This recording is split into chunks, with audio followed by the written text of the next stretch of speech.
中国电影进步最缓慢的一个类型就是赛车片。时至今日，我们最先想到的仍是国外的《速度与激情》系列、007、变形金刚。但其实我们的赛车片历史从上个世纪就打开了。今天娇儿就盘点了我国赛车电影的几大 top。在那个年代，每个男孩都是看着港片随着长大。89年，周润发用《阿郎的故事》拉开了赛车电影的序幕，向我们展示了一幅在赛车下无奈生活的画卷。贫富差距的爱情，年轻气盛的少年，命运交错下的妥协，故事俗套且煽情，甚至连很多赛车动作都不甚规范。可这部电影依旧是赛车类影片中分数最高的经典。当周润发饰演的阿郎在比赛中途身死，当罗大佑沧桑沙哑的嗓音响起，那首《你的样子》伴随着逝去的青春，就是围观者忍不住的泪水。我听到传来的谁的声音，像那梦里无言中的小河。我看到远去的谁的步伐，遮住告别时哀伤的眼神。不明白你是为何你情愿让风尘刻画你的样子，就像早已忘记的世界曾经拥有你的名字，我的声音。95年，成龙一改往日龙式喜剧风格，以冷硬刻板、外冷内热的形象拍摄了一部《霹雳火》。片中所展现的那些发达的交通网、繁荣的经济、豪华的演出，以及大量热血的飙车场面，在当时还是很能让人一饱眼福。但不够丰富的故事线，让这部影片反响平平。这种赛车类电影，成龙此后也不曾再拍过了。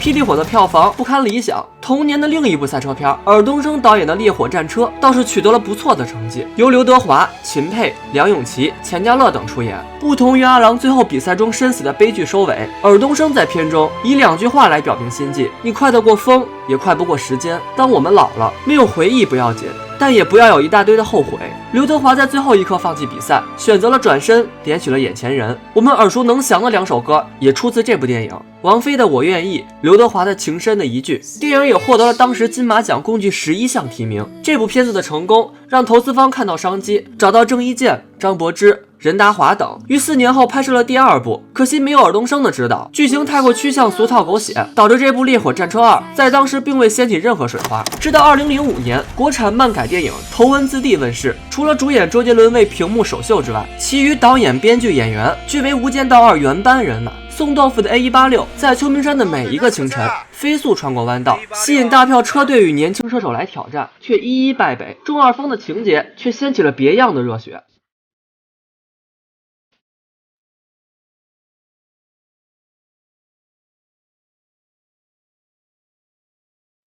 剧情与颇为成功的拍摄，都让这部电影名噪一时。秋名山车神、能看见我尾灯算我输等流行语风靡网络，周董也由此沉迷于赛车，开启了15年后再来的序曲。这个我们一会儿再说。头文字 D 后，赛车市场依旧不温不火，再度让赛车电影重回人们视野的是7年后的2019年，韩寒自编自导了一部《飞驰人生》。沈腾饰演的主角忍受着旁人的奚落和冷嘲热讽，以及现实的冰冷残酷后，终于得以迈进比赛场地，却要面临新的挑战。片子融合了开心麻花的部分喜感，增加了不少笑料和包袱，更像是在喜剧片的背景下，讲述人生对于梦想与信念的坚守。将河奉献给海洋，我拿什么奉献给你，我的朋友。本以为这就是这2年赛车片的全部了，没想到秋名山车神还不放弃。周董日经圆润的体魄下，还有一颗滚烫的赛车心。在这个年初，上映了一部《叱咤风云》。受疫情影响，娇儿还不曾看过电影，但我们可以从预告片中窥见，影片中所出者可谓是周董的至亲至爱之人，举着告白气球的天王嫂、好朋友刘畊宏，自己的终极迷弟、追星人生赢家王俊凯弟弟，甚至导演陈奕迅陈逸仙也是千挑万选。不止剧本被打磨了6年，就连陈导自己也是冠军车手出身，尽量专业的还原比赛场地以及光鲜亮丽、潇洒帅气背后所蕴藏的危险。在赛车之上，周董还用音乐加码，刚刚推出的电影主题曲即为自己的新歌。故事以不同赛车手的角度讲述不同的赛道人生，老车手不甘落后，年轻人初出茅庐屡屡受挫，队长扛起压力却无人理解，有天赋者桀骜不驯，还有女车手不为老将所容，得到的有色眼镜，跑的是赛道，拼的却是人生。每个人赛车理由都不一样，